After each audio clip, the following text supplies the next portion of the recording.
بسم الله الرحمن الرحيم. والفجر وليال عشر والشفع والوتر والليل إذا يسر هل في ذلك قسم لذي حجر ألم تر كيف فعل ربك بعاد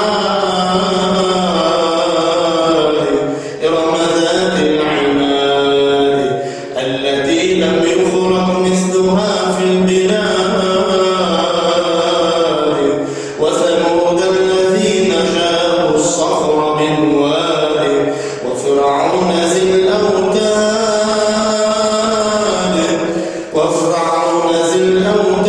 الذين طغوا في البلاد فأكثروا فيها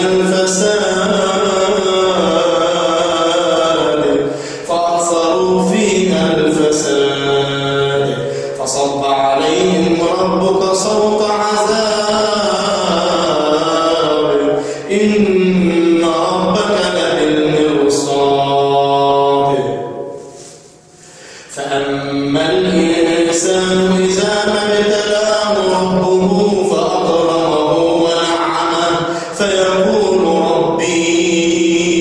أكرمن وأما إذا ما ابتلاه فقدر عليه رزقه فيقول ربي أهانن كلا بل لا تكرمون اليتيم ولا تحاضون على طعام المسكين وتأكلون التراث أكلا لما وتحبون المال حبا جما كلا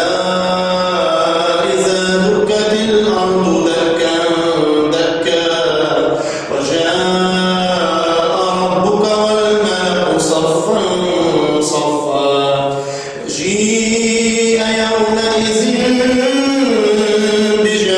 بجهنم يومئذ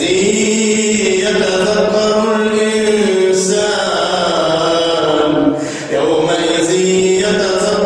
الإنسان وأنى له الذكرى يقول يا ليتني قدمت لحياتي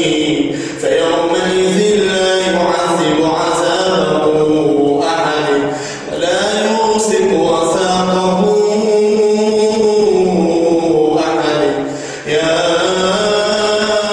أيتها النفس المطمئنة